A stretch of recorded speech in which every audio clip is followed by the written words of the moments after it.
Welcome to study for civil services. दोस्तों, geography की जो ये कॉम्प्रिहेंसिव सीरीज स्टार्ट हुई थी, इसमें 5 वीडियो लेक्चर आ चुके हैं। ये इस सीरीज का 6th पार्ट है।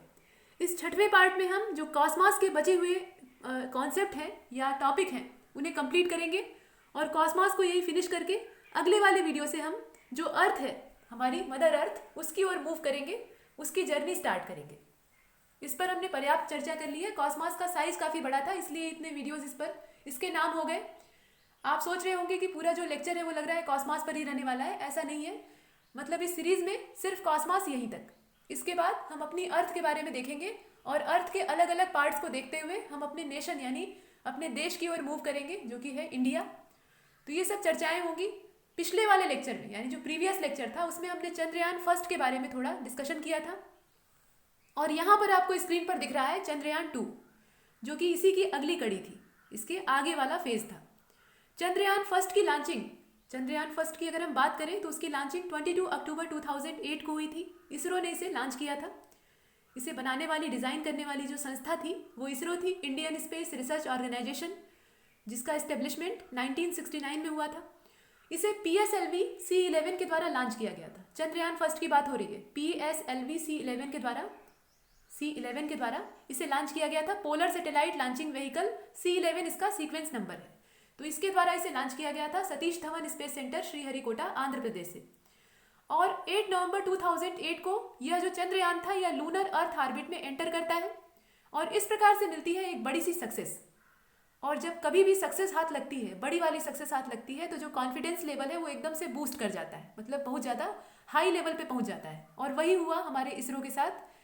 कारण ये था कि जो हमारा देश था वो इस सक्सेसफुल लॉन्च के बाद उन देशों के क्लब में शामिल हो जाता है, उन नेशंस के लिस्ट में ये भी आ जाता है जो कि काफ़ी संपन्न है, काफ़ी सुविधा संपन्न है और अपने आप को महाशक्ति कहते हैं, जैसे कि अमेरिका है, इसके अलावा यूरोप है, इसके अलावा रशिया है, जापान और चाइना जैसे जो देश थे उन्होंने भी चंद्रमा के लिए, मून के लिए अपने मिशन को सक्सेसफुली लॉन्च किया था। और ये सभी देश काफ़ी सुविधा संपन्न है। भारत की तुलना में इनके पास ज़्यादा संसाधन है, ज़्यादा रिसोर्सेज हैं। तो ऐसे में सीमित संसाधनों में इतने अच्छे मिशन को लॉन्च करना ये अपने आप में काफ़ी तारीफ के काबिल बात थी। और जो साइंटिस्ट थे वो इतने खुश हुए कि अगले मिशन की तैयारी में तुरंत ही जुट गए। इसे लॉन्च करने के बाद और इसकी सक्सेस के बाद वो अगले मिशन की तैयारी में जुट जाते हैं और 2009 से जो चंद्रयान 2 वाला फेज था उसके लिए काम स्टार्ट हो जाता है। इसमें एक बात हुई थी चंद्रयान फर्स्ट में, वो था मून इम्पैक्ट प्रोब की चर्चा हुई थी। तो इस प्रोब को भी इंडिया में ही कम्प्लीटली डिज़ाइन किया गया था। ये भी एक बड़ी बात थी। मतलब जो रिसोर्सेज हमारे पास थे उसमें हम एक अच्छा प्रोब नहीं बना सकते थे, लेकिन उसके बावजूद जो साइंटिस्ट थे हमारे, उनकी स्किल इतनी अच्छी थी कि उन्होंने इसे डिज़ाइन किया और ये अच्छे से काम भी कर रहा था। ये कुछ बातें थी चंद्रयान फर्स्ट के बारे में। अब जो लेक्चर है वो चंद्रयान 2 पर चलेगा। इसे किस व्हीकल से लॉन्च किया गया, कहाँ पर इसे उतरना था, इसका क्या हुआ और भविष्य इसका क्या है, तो ये सब कुछ हम देखने वाले हैं। आगे बढ़े इससे पहले कुछ इंपॉर्टेंट इन्फॉर्मेशन हमारे कोर्सेज के रिगार्डिंग, आइए पहले उसे देख लेते हैं। दोस्तों, हमारे पेड कोर्सेज अलग अलग सिविल सेवा परीक्षाओं के लिए संचालित हो रहे हैं, जिसमें UPPSC, MPPSC और BPSC द्वारा कंडक्ट होने वाले एग्जाम्स हैं। इसके अलावा UPSC के लिए भी इसे लॉन्च किया गया है और ये सभी कोर्सेज टेलीग्राम के माध्यम से रन कर रहे हैं। अगर आप इन्हें ज्वाइन करना चाहते हैं तो नीचे दिए गए जो कॉलिंग नंबर्स हैं, 2 मोबाइल नंबर आपको दिख रहे हैं, उन पर आप कॉन्टैक्ट कर सकते हैं। ये बात आप रोज सुनते हैं। और इसके अलावा फ्री इनिशिएटिव की अगर हम बात करें तो 2 ऑप्शन आपके पास है, एक टेलीग्राम वाला है और दूसरा यूट्यूब है। यूट्यूब पर जितने भी वीडियोज़ हैं वो हमेशा फ्री है, उसका कोई भी चार्ज आपसे नहीं लिया जाता, कभी भी पेड वीडियोज नहीं रहेंगे। तो उनका आप पूरा आनंद लीजिए, उसका पूरा फ़ायदा लीजिए। सिर्फ सुनिए नहीं, सिर्फ देखिए नहीं, उसको नोट भी करते जाइए। नोट डाउन करेंगे तो वो आपके दिमाग में स्थिर हो जाएगा, स्टेबल हो जाएगा। इसके अलावा उसे लाइक और शेयर करते रहिए। कमेंट में जो भी आपके विचार हों वो बताइए, जो भी आप इसके बारे में सोचते हो। इसके अलावा टेलीग्राम पे जो only UPPSC by study for civil services के नाम से चैनल चलता है, उसे आप ज्वाइन कर लीजिए। वो पूरी तरह से फ्री ऑफ कॉस्ट है, आपको देना कुछ नहीं है, मिलेगा ही। सबसे पहली बात तो ये है कि जो नोटिफिकेशन है वो समय से प्राप्त होंगे, मतलब टाइमली आपको मिलते रहेंगे और आप हमेशा अपडेटेड रहेंगे। तो ये कुछ बातें थी। अब चलते हैं आगे।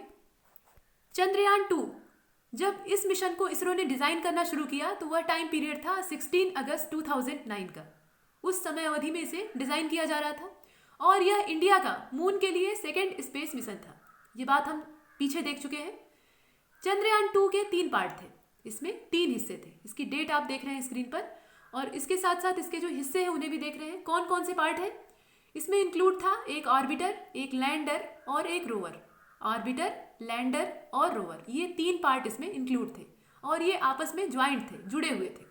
बाद में ये अलग होते, जब इसको वहाँ से डिप्लॉय किया जाने वाला था तब ये अलग होते। अब इसके बाद इसे ले जाने वाला जो व्हीकल था उसका नाम था GSLV Mark 3। इसके द्वारा इसे लॉन्च किया जाने वाला था।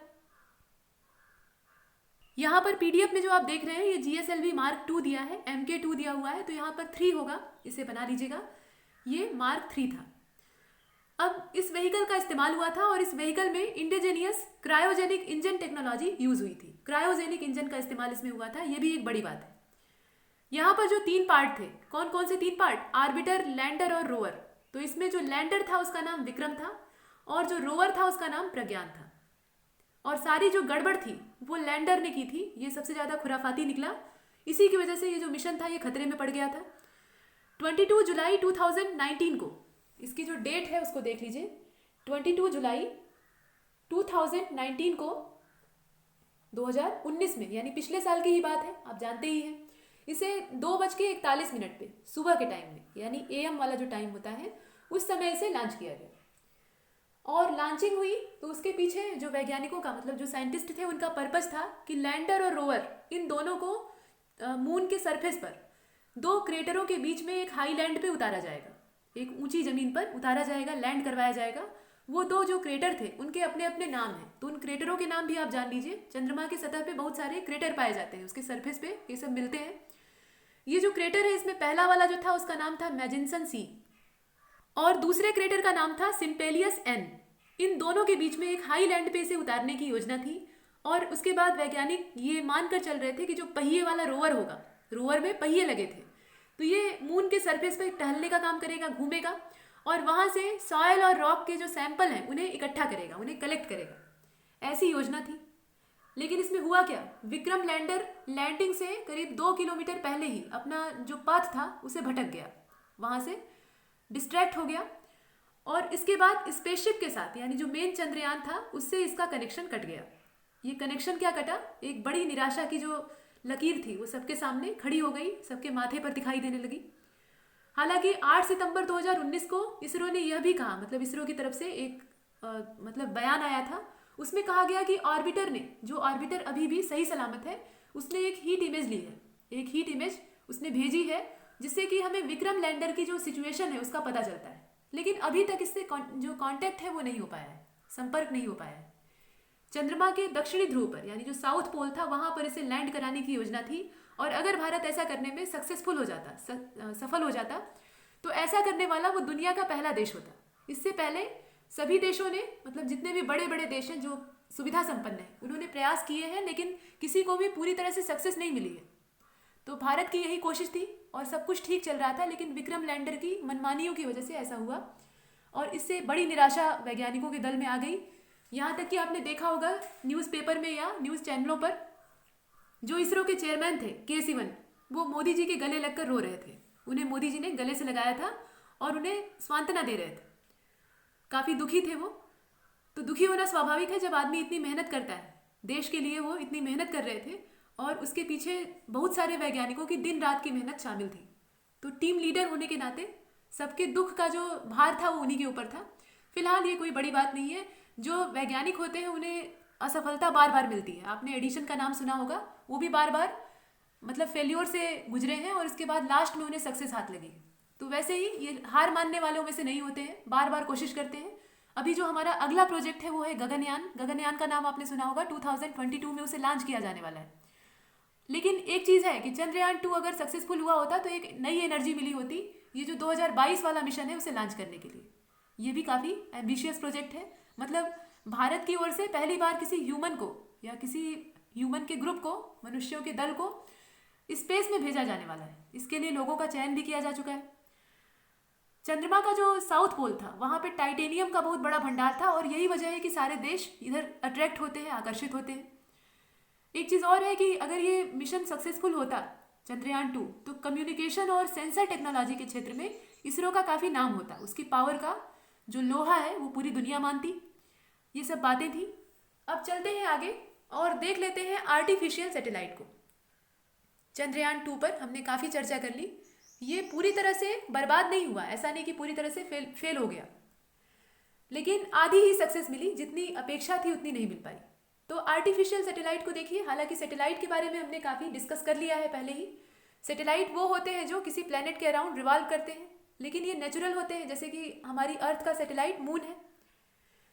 यहाँ पे जो बात हो रही है वो आर्टिफिशियल सैटेलाइट की बात हो रही है। ये मानव निर्मित होते हैं, ह्यूमन मेड होते हैं, और इनको किसी खास पर्पज से लॉन्च किया जाता है, और ये भी अर्थ के अराउंड रिवॉल्व करते हैं, ठीक वैसे ही जैसे नेचुरल सैटेलाइट। तो इसके बारे में देख लेते हैं। आर्टिफिशियल सैटेलाइट की जो लॉन्चिंग होती है वो ईस्टवर्ड होती है। ये ईस्टवर्ड लॉन्च किए जाते हैं और इसे अर्थ के ऑर्बिटल में इक्विलिब्रियम पोजीशन में इस्टेब्लिश किया जाता है। इसके लिए जो पोजीशन रिक्वायर्ड होती है वो इक्विलिब्रियम वाली होती है, साम्यावस्था में इसे इस्टेब्लिश किया जाता है।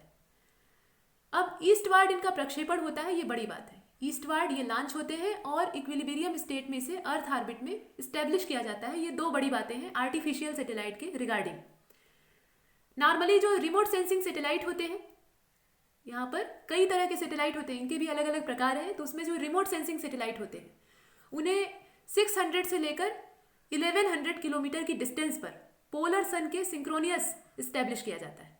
उनकी जो इस्टेब्लिशमेंट होती है वो 600 टू 1100 किलोमीटर या 1100 किलोमीटर ये पोलर सन के सिंक्रोनियस होती है, जिनका रोटेशन पीरियड, इनका जो रोटेशन पीरियड होता है ये भी अर्थ के अराउंड रिवॉल्व करते हैं, और इनका जो रोटेशन पीरियड है वो 24 आवर का होता है। ये 24 घंटे में एक पूरा करते हैं अपना कंप्लीट। इस सैटेलाइट को अर्थ के अराउंड एक रिमोट सेंसिंग रिवॉल्यूशन कंप्लीट करने में, ये जो सैटेलाइट्स होते हैं इन्हें एक रिमोट सेंसिंग रिवॉल्यूशन कंप्लीट करने में, किसके अराउंड, अर्थ के अराउंड, जो टाइम लगता है उसे स्वाथ कहा जाता है। यहाँ पर जो स्वाथ की डिफिनीशन है वो यहाँ से आती है, इसे देख लीजिए। एक कंप्लीट रिवॉल्यूशन पूरा करने में इन्हें जो टाइम लगता है, जो टाइम ये लेते हैं, वो कहलाता है स्वाथ। अब वेरियस सैटेलाइट्स में यह यूजुअली 10 to 100 किलोमीटर वाइड होता है। इसकी जो रेंज होती है वो 10 to 100 किलोमीटर तक होती है, इतना ये वाइड होता है। जबकि टेलीकम्युनिकेशन सैटेलाइट जो होते हैं, ये तो बात हो रही थी रिमोट सेंसिंग सैटेलाइट की। अगर टेलीकम्युनिकेशन सैटेलाइट की हम बात करें तो इसे जियो स्टेशनरी ऑर्बिट में, यहाँ पर जो ऑर्बिट है वो कैसा है, जियो स्टेशनरी है। इस ऑर्बिट में 36,000 किलोमीटर की हाइट पर इस्टेब्लिश किया जाता है। इसके लिए जो हाइट होती है वो कितनी होती है, 36,000 किलोमीटर होती है, और जो ऑर्बिट होता है उसका नाम है जियो स्टेशनरी ऑर्बिट। ये बात हो रही है टेली कम्युनिकेशन सैटेलाइट की। तो अलग अलग टाइप के सैटेलाइट हैं और उनके लिए अलग अलग इस्टेब्लिशमेंट के तरीके हैं। हमने यहाँ पर रिमोट सेंसिंग सैटेलाइट को देखा और जियो स्टेशनरी जो सैटेलाइट होते हैं, मतलब टेली कम्युनिकेशन सैटेलाइट, उनको देखा। ये तो बात हुई आर्टिफिशियल सैटेलाइट की, जो कि ह्यूमन मेड होते हैं, किसी खास पर्पज से इसे लॉन्च किया जाता है। अब चलते हैं एस्ट्रोकेट की ओर। ये एस्ट्रोसेट जो है, माफ कीजिएगा, एस्ट्रोसेट ये इंडिया के द्वारा बनाया हुआ मल्टी वेवलेंथ, और ये कैसा है, फर्स्ट है, पहला है मल्टी वेवलेंथ स्पेस ऑब्जर्वेटरी है। ये क्या है, ये एक प्रकार की स्पेस ऑब्जर्वेटरी है जो कि मल्टी वेवलेंथ है, और ये भारत के द्वारा पहली बार डिजाइन किया गया। 650 किलोमीटर की हाइट पर इसे इक्वेटोरियल ऑर्बिट में इस्टेब्लिश किया जाएगा। मतलब इसकी जो इस्टेब्लिशमेंट है वो 650 यानी 650 किलोमीटर की हाइट पर इसे इक्वेटोरियल ऑर्बिट में इस्टेब्लिश किया जाएगा। और इसके सक्सेसफुल लॉन्च से, मतलब इसे लॉन्च किया गया और इसके सक्सेसफुल लॉन्च से Bharat, USA, Russia, Japan, European union के जो क्लब का हिस्सा है वो बन जाएगा। मतलब इनका जो एक क्लब बना हुआ है, इन्होंने इसकी सक्सेसफुल लॉन्चिंग की है, उसमें भारत भी आकर इंक्लूड हो जाएगा। इनकी अपनी खुद की स्पेस ऑब्जर्वेटरी है। तो ये एक प्रोजेक्ट है जिसका नाम है एस्ट्रोसेट। तो एस्ट्रोसेट क्या है असल में, ये एक प्रकार की वेवलेंथ स्पेस ऑब्जर्वेटरी है। और किस प्रकार की वेवलेंथ है, तो मल्टी वेवलेंथ है, ढेर सारी वेवलेंथ्स को इसमें इंक्लूड किया गया है। और ये भारत का फर्स्ट मिशन है। इसे जो हाइट इसमें यूज की गई है वो है 650 किलोमीटर। जो ऑर्बिट इसमें यूज किया जाएगा वो है इक्वेटोरियल ऑर्बिट। इस ऑर्बिट को आप याद रखिए, इक्वेटोरियल ऑर्बिट। चलते हैं आगे। एस्ट्रोसेट को हमने देखा। अगला जो सैटेलाइट है वो है वीनस। ये वेजिटेशन और एनवायरनमेंट की मॉनिटरिंग के लिए लॉन्च किया गया है। इसका जो मेन पर्पज है वो वेजिटेशन की मॉनिटरिंग करना है, और जो हमारा इन्वायरमेंट है उसकी अर्थ के चारों ओर घूम घूम कर मॉनिटरिंग करना है, उसकी निगरानी करना है। यह एक तरह का माइक्रो सैटेलाइट है। यह जो वीनस है जिसका नाम आप यहाँ देख रहे हैं, ये देख रहे हैं वीनस, वैसे तो ये एक प्लेनेट का नाम है, लेकिन यहाँ पर ये एक माइक्रो सैटेलाइट का नाम है जिसका वेट 256 किलोग्राम है, बहुत कम द्रव्यमान का है। हालांकि 256 किलोग्राम ये बहुत कम द्रव्यमान तो नहीं होता, लेकिन बात अगर सैटेलाइट की हो रही हो तो ये कम ही है। यह इजराइल और फ्रांस की जो स्पेस एजेंसीज हैं उनका ज्वाइंट प्रोजेक्ट है। इजराइल की जो स्पेस एजेंसी है और जो फ्रांस की स्पेस एजेंसी है उनके द्वारा ज्वाइंटली इसे लॉन्च किया गया। यह अर्थ की जो वेजिटेशन है उसकी मॉनिटरिंग करेगा। जो इसका मेन पर्पज है भेजने का वो अर्थ की वेजिटेशन की मॉनिटरिंग करना है। ऊपर से घूम घूम कर यह वनावरण जो है, जो पेड़ों की संख्या है और वनस्पतियों की उपस्थिति है, उसको देखने का काम करेगा। ये हुआ वीनस। अब चलते हैं मेटॉर्स की ओर। दो चीजें हैं, एक तो मेटॉर है और दूसरा मेटरॉयड है। तो ये क्या होते हैं? तो दोस्तों ये भी एक सेलेस्टियल बॉडीज ही होती हैं। हमारा जो सोलर सिस्टम है उसमें ये भी आते हैं, ये भी इंक्लूड होते हैं और ये भी सन की ग्रेविटी में फंस गए रहते हैं। ये सेलेस्टियल बॉडीज ही हैं, कुछ और अलग चीज नहीं है। इनका जो फॉर्मेशन है वो डस्ट और गैसेस से होता है, मतलब ये डस्ट और गैसेस का कॉम्बिनेशन होते हैं। जब यह अर्थ के एटमॉस्फेयर में एंटर करते हैं, जब भी ये अर्थ के एटमॉस्फेयर में एंट्री मारते हैं तो अर्थ की जो ग्रेविटेशनल फोर्स है, मतलब अर्थ का जो ग्रेविटेशन फोर्स है वो इसे अपनी ओर खींचने लगता है। आप जानते हैं कि अर्थ के अंदर अपना ग्रेविटेशनल फोर्स है, अपना गुरुत्वाकर्षण बल है, जिसके द्वारा वो सभी चीज़ों को जो कि उसके रेंज में आती है उसको अपनी ओर खींचने का काम करती है। तो ऐसे ही यह जो ग्रेविटेशन फोर्स है यह इन पिंडों को, इन सेलेस्टियल बॉडीज को, जिन्हें कि हम मेटॉर और मेटरॉयड देख रहे हैं, इन्हें अपनी ओर खींचने लगता है। अब जब ग्रेविटी के रेंज में आ जाते हैं तो ये तेजी से सरफेस की ओर बढ़ने लगते हैं। इनकी जो स्पीड है वो तेजी से, मतलब काफ़ी तेज हो जाती है। और यहाँ पर होता है एटमॉस्फेरिक फ्रिक्शन। एटमॉस्फेरिक फ्रिक्शन के कारण यहाँ आप देख सकते हैं, यहाँ पर ये travelling towards earth at a great speed, इनकी जो स्पीड है वो काफ़ी ग्रेट हो जाती है और ये एटमॉस्फेरिक फ्रिक्शन के कारण ल्यूमिनस हो जाते हैं। ल्यूमिनस का मतलब क्या? प्रज्वलित हो जाते हैं, इनमें आग लग जाती है। फ्रिक्शन का मतलब यहाँ पर घर्षण होता है। घर्षण किस चीज़ का? जो गैसेस है उनके साथ यहाँ पर फ्रिक्शन होता है और फ्रिक्शन जहाँ भी होता है वहाँ आग लग जाती है। ये बात आप जानते हैं। जो आदि मानव था उसने पत्थरों को रगड़कर आग जलाई थी, पहली बार आग का आविष्कार ऐसे ही हुआ था।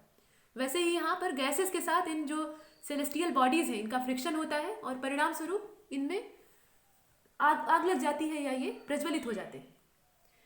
अब आप इसे शूटिंग या फॉलिंग स्टार के तौर पर देखते हैं। इसे आप शूटिंग स्टार या फॉलिंग स्टार कहते हैं, टूटता तारा। इसे देखकर आप विश मांगते हैं कि हमारी विश पूरी हो जाएगी अगर इसे हम देख लिए और मांग लिए तो। अब प्रायः जो मेटॉर्स होते हैं वो अर्थ के सरफेस तक पहुंचने से पहले ही ऐश में कन्वर्ट हो जाते हैं, यानी राख बन जाते हैं। इस तरह के जो पार्टिकल होते हैं वो कहलाते हैं मेटरॉयड। मतलब जो अर्थ के सरफेस पर पहुंचने से पहले ही राख में कन्वर्ट हो जाए, ऐश बन जाए, वो पार्टिकल कहलाएंगे मेटरॉयड। और कुछ जो ऐसे होते हैं, मतलब कुछ ऐसे भी हो जाते हैं जो कि कंप्लीटली डिस्ट्रॉय नहीं होते, मतलब उनका जो डिस्ट्रक्शन है वो कंप्लीटली नहीं होता और कुछ मात्रा में सॉलिड मैटर या रॉक जो होती है वो सरफेस तक पहुंच जाती है, अर्थ के सरफेस पर पहुंच जाती है।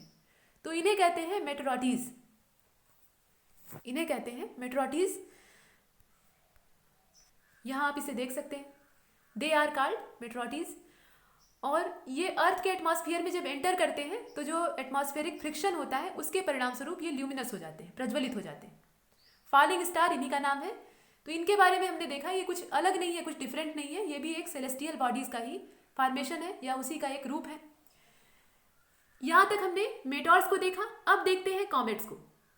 कॉमेट्स प्रीवियस लेक्चर में हमने देखा, जो पीछे वाला लेक्चर था उसमें हमने देखा कि कॉमेट्स का फॉर्मेशन, ये जो कॉमेट्स है ये बनते कहाँ से हैं? कूपर बेल्ट से बनते हैं।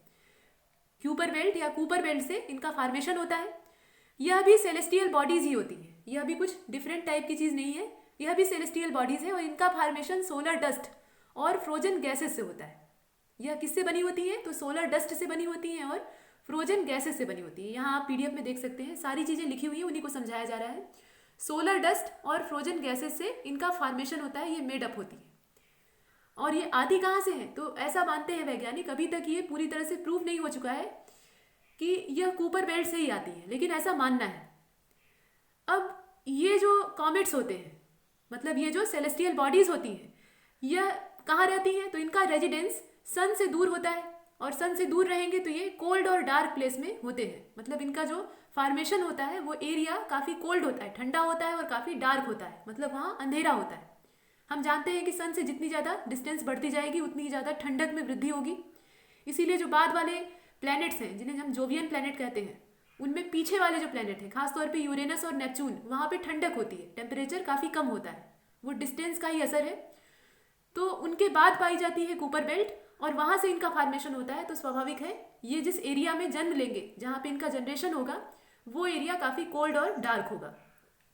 तो वहाँ पे ये पैदा होते हैं और वहाँ से ये घूमते टहलते हुए सन के कांटेक्ट में आते हैं। मतलब कोई ना कोई ऐसा समय आता है जब ये सन के कांटेक्ट में आते हैं और ऐसी कंडीशन में जो इनके अंदर फ्रोजन गैसेज होती हैं, जमी हुई गैसें होती हैं, वो गर्म हो जाती हैं और गर्म होकर वो वार्म एयर में कन्वर्ट हो जाती है, मतलब गर्म हवा में बदल जाती है, जलने लगती है, उनमें आग लग जाती है और इस तरीके से बनती है एक लॉन्ग टेल। जो कॉमेट्स होते हैं उनका डिज़ाइन बीच में एक सिर होता है, मतलब शुरुआत में, और किनारे एक लंबी सी पूंछ होती है, इस तरीके से। तो इस प्रकार की जो लंबी टेल आपको दिखती है वो असल में कुछ और नहीं होता, ये जो फ्रोजन गैसेस होती हैं जब ये सन के कांटेक्ट में आती हैं तो ये जलने लगती हैं और जलने से एक लपट जैसी निकलती है जो कि पीछे की ओर लंबी सी दिखाई देती है और उसे ही हम कहते हैं टेल। और इसीलिए इनका हिंदी में नाम होता है पुच्छल तारा, पूंछ वाला तारा, ऐसा तारा जिसके पास पूंछ होती है। अब इसका जो ये सिर है, जो हेड है, इसे हम कोमा कहते हैं। जो कॉमेट का हेड होता है वो कहलाता है कोमा और जो पीछे टेल आपको दिख रही है वो आप समझ ही रहे हैं। ये जो टेल है ये काफ़ी लंबी होती है, कई किलोमीटर तक इसकी लंबाई हो सकती है और इनकी विजिबिलिटी जो है उसकी ड्यूरेशन 70 to 90 ईयर के गैप वाली हो सकती है। मतलब 70 से लेकर 90 साल के गैप पर ये दिखाई पड़ सकते हैं। लंबी अवधि के बाद इनका दर्शन होता है, ये विजिबल होते हैं। यहाँ पर एक चर्चा की जा रही है हैले नाम के कॉमेट की। हैले कॉमेट को आप यहाँ देख सकते हैं, ये देखिए, ये जो हैले कॉमेट है ये 76 ईयर के इंटरवल में विजिबल होता है। 76 साल के गैप के बाद ये दिखाई देता है। तो पिछली बार इसकी जो लास्ट विजिट थी वो 1986 में हुई थी। 1986 में ये पिछली बार दिखा था। अब आप इसमें 76 ऐड कर लीजिए तो आपको पता चल जाएगा कि ये फ्यूचर में कब देखने के लिए मिलेगा। तो बताइए, तो अगर आप इसमें 76 ऐड करेंगे तो ये आएगा 2062, यानी सन 2062 में, 2062 में ये एक बार फिर से हमें दिखेगा। ये बात हुई कॉमेट्स की। तो कॉमेट्स क्या हैं? ये भी एक सेलेस्टियल बॉडीज ही हैं जिनका फॉर्मेशन कूपर बेल्ट में होता है, ऐसा साइंटिस्ट मानते हैं। और यह सोलर डस्ट और फ्रोजन गैसेस से बने होते हैं। जब ये सन के कांटेक्ट में आते हैं तो इनकी जो गैस है वो जलने लगती है और वार्म एयर में कन्वर्ट हो जाती है। इस प्रकार से एक लंबी सी पूंछ बन जाती है जो कि कई किलोमीटर लंबी होती है और इनका जो सिर होता है उसे हम कोमा कहते हैं। अब इस प्रकार से बनते हैं ये पुच्छल तारे। जब ये घूमते हुए सूर्य के संपर्क में आते हैं तब इनकी ऐसी दशा होती है और इनका आने का जो समय होता है, बीच का जो टाइम इंटरवल होता है वो काफ़ी लंबा होता है। मतलब एक लंबे गैप के बाद ये दिखाई देते हैं और इसी कंडीशन में हमने देखा हैले नाम के पुच्छल तारे को, जो कि एक कॉमेट है। ये पिछली बार हमें दिखा था 1986 में और अब दिखेगा 2062 में। ये बात हुई कॉमेट्स की। अब आगे चलते हैं और अगले टॉपिक को देखते हैं जो कि है एस्टेरॉयड्स। एस्टेरॉयड्स क्या होते हैं इनके बारे में देख लेते हैं।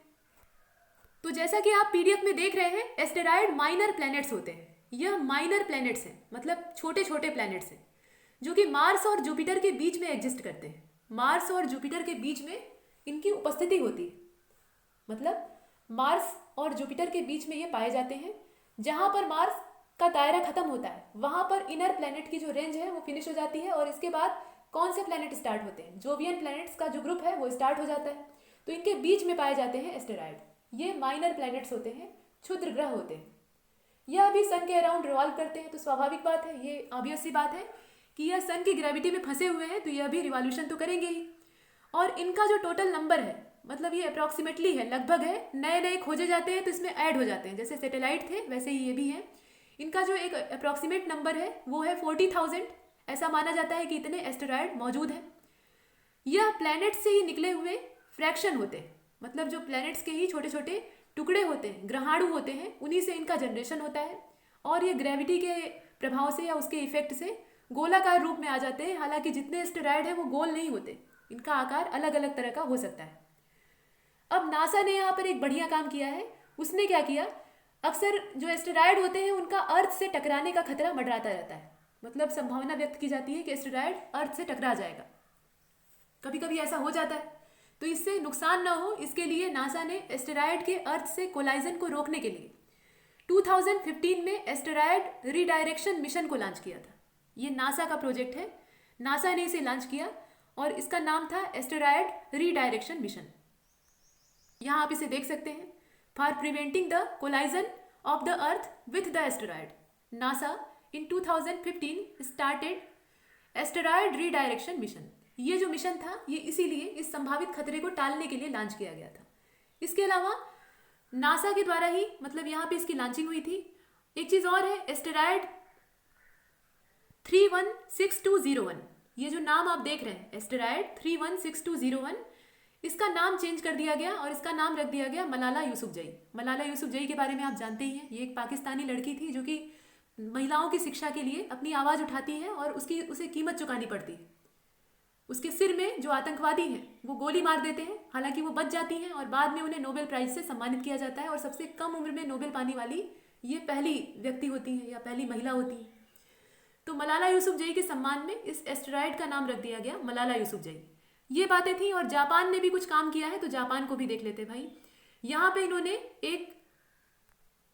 एक प्रोब को लॉन्च किया था जिसका नाम था हायाबुसा प्रोब, जो कि इटाकावा नाम के एस्टेरॉयड से सॉयल का सैंपल ले आता है, मतलब भेजता है सॉयल सैंपल को अर्थ पर।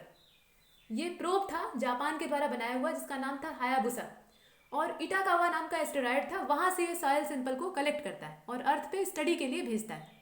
ये कुछ खास बातें थी। इटाकावा यहाँ पे क्या है, एस्टेरॉयड का नाम। एस्टेरॉयड के बारे में हमने देखा और इस तरह से अनेकों सेलेस्टियल बॉडीज़ को हम एक एक करके ऑब्जर्व कर चुके हैं, उनकी डीप स्टडी कर चुके हैं। हमने कॉस्मॉस के origin, formation of galaxies and stars, solar system, different celestial bodies और इन पर जितनी भी रिसर्च की जा रही है उन सब को देख लिया है। अब जो हमारी जर्नी है वो अपनी अर्थ के लिए स्टार्ट होगी, जो कि हमारा नेक्स्ट लेवल होगा, नेक्स्ट लेक्चर होगा। तब तक के लिए नमस्कार।